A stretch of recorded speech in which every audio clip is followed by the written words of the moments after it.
Oh, well, I'm John Bonham. I always liked making drum sounds when I was a kid.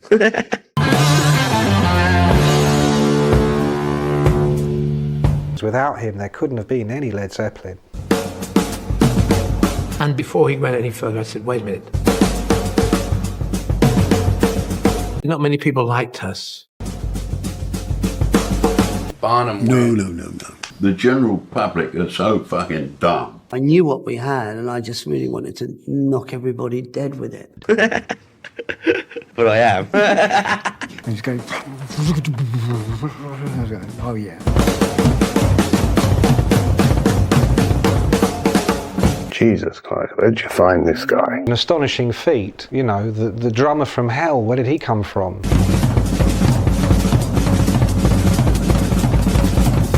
You think, you know, how is he going to do this? We could not believe what we were hearing. It was, we never heard anything like that. John Bonham sounded that way is because he was John Bonham. You know, you'd hear the stuff, and well, I don't want to just go over that. I had never seen anything like it.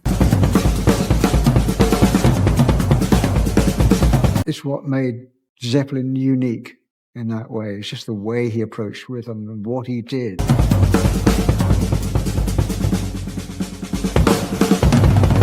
Led Zeppelin was the area in the middle, in between us all. Led Zeppelin was a one-off and not to be repeated. Led Zeppelin was like a big bang. Excess to excess. They had power.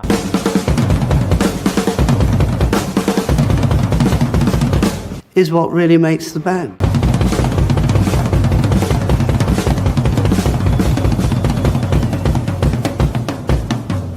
A year of revolution, noise, and boundless energy.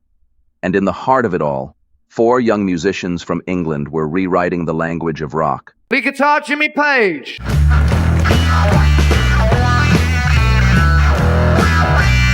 On bass guitar, John Paul Jones. John Paul Joe. On drums, John Bonham.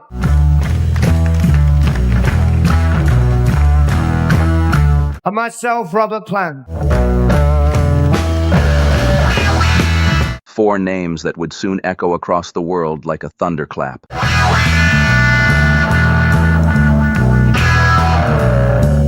In 1969, Led Zeppelin was a young band in a hurry.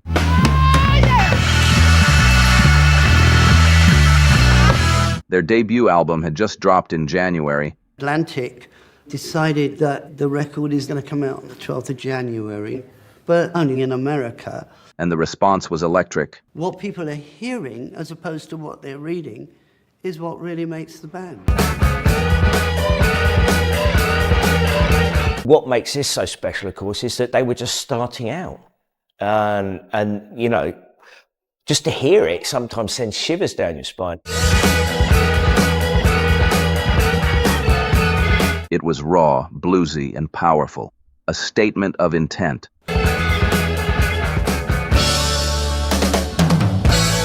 The fusion of blues, hard rock, and mysticism that powered Led Zeppelin I made them the most talked-about act on both sides of the Atlantic. But for Jimmy Page, Robert Plant, John Paul Jones, and John Bonham, there was no time to rest.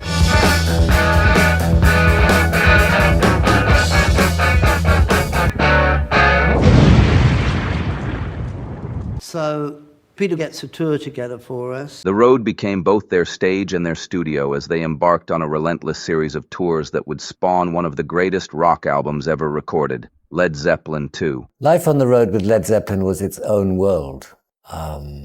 Whether something like that will ever be repeated is a very large question. I would suggest the answer is in the negative, because Led Zeppelin was a one-off and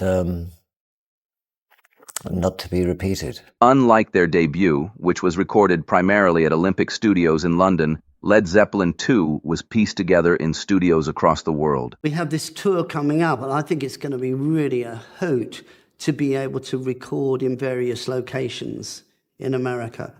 The idea was to be inspired by, you know, the love of the people and to get the reaction of the audience. They recorded wherever they could find time and equipment. Morgan Studios in London, A&R in New York, Mystic Sound in Los Angeles, and even small facilities in Vancouver. It was just a joy to be able to go into studios in the States. You've got the energy of being on the road, and you're actually documenting it within whatever you're recording. As Led Zeppelin's legend was beginning to take shape, one instrumental track would showcase the raw physical power behind the band's rhythm, a track that would turn drummer John Bonham into a mythic figure. That track was John Henry Bonham, Moby Dick.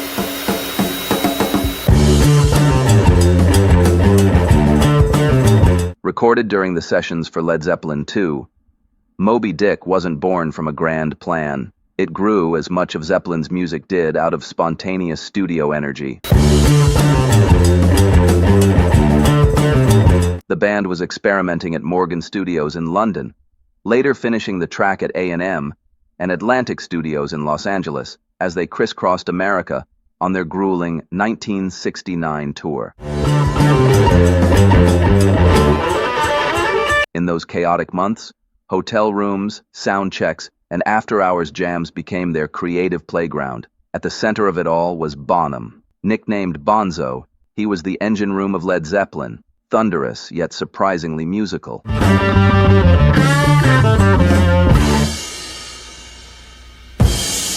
The idea for Moby Dick came when Jimmy Page, ever the producer and sonic architect, noticed Bonham warming up on his kit during a sound check. He knew how to tune, he had the science of tuning the drum so that when he hit it, it just resonated out the top, it just projected. Is Jimmy Page one of the best producers in rock and roll ever?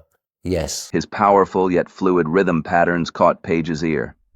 What started as a simple riff jam soon evolved into a centerpiece for Bonham's unmatched drumming skills. John Bonham's kit was going to be spread right across the stereo picture, so then you could have the placement of the instruments within and the layering within. The opening riff, heavy, blues-based, and unmistakably Zeppelin, was crafted by Jimmy Page.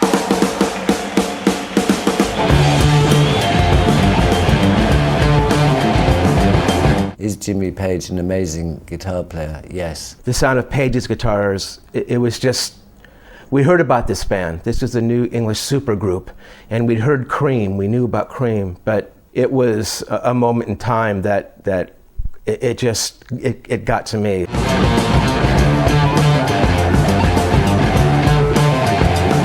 Is Jimmy Page an amazing co-songwriter? Yes.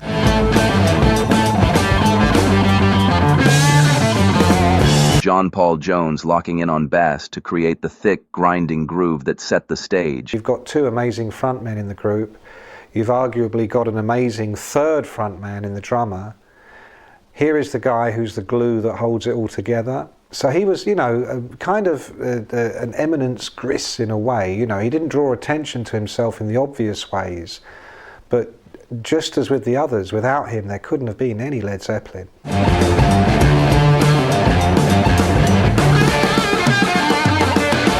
He was so inventive and inspiring to play with. You know, you'd hear the stuff and, well, I want to just go all over that.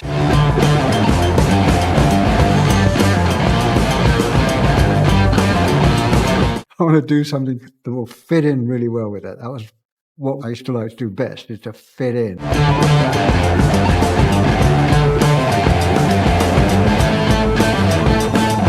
Then, halfway through, the guitars and bass drop out, leaving Bonham alone in the spotlight.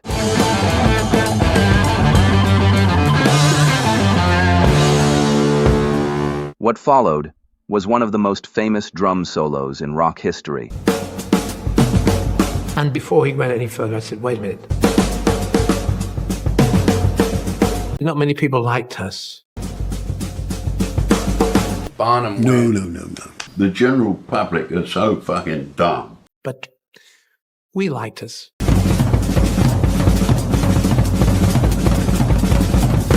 Bonham's solo wasn't just an explosion of speed or volume.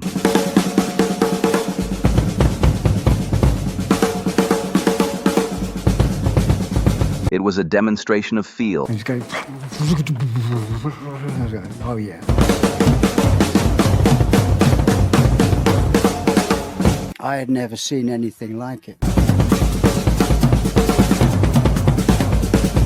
His mastery of dynamics,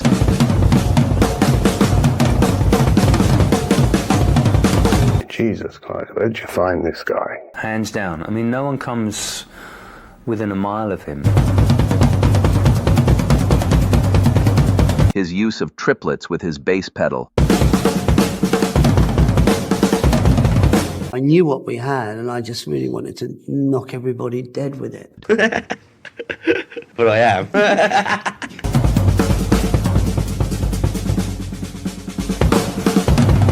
And his ability to make the drums breathe gave the performance a life of its own.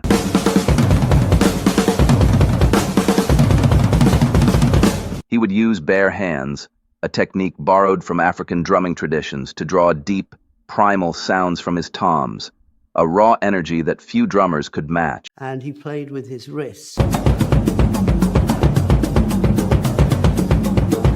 It's not all this forearm smashing, but he could also do an accent on the bass drum and you'd feel it, you know, more or less in your gut.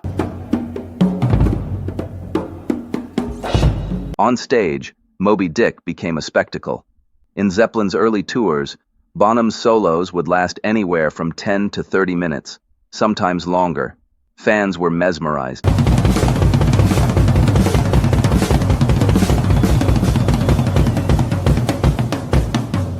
The track became his calling card, proof that a drummer could be as magnetic and expressive as any guitar hero.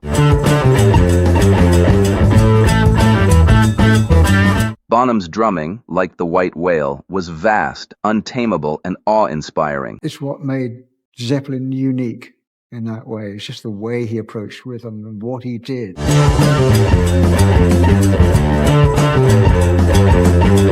When Led Zeppelin II was released in October 1969, Moby Dick stood out as a bold statement.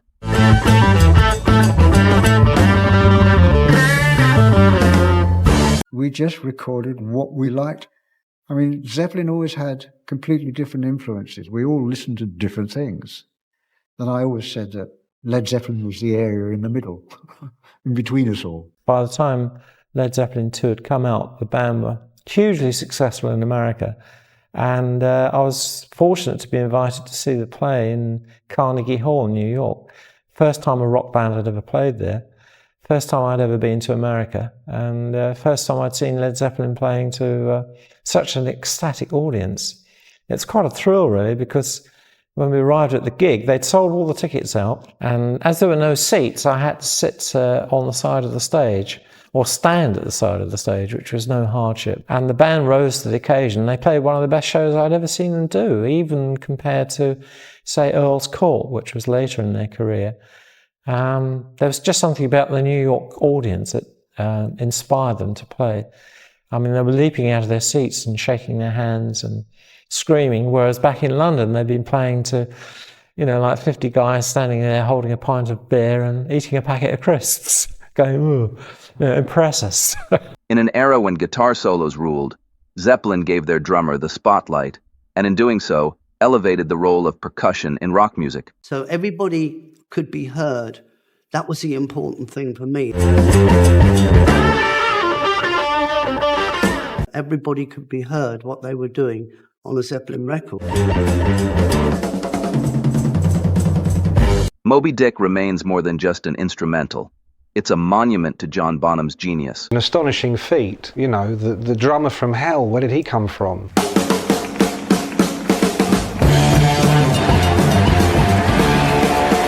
A reminder that sometimes the most profound voice in a band comes not from the microphone or the guitar strings, but from the drums themselves. We could not believe what we were hearing. We never heard anything like that.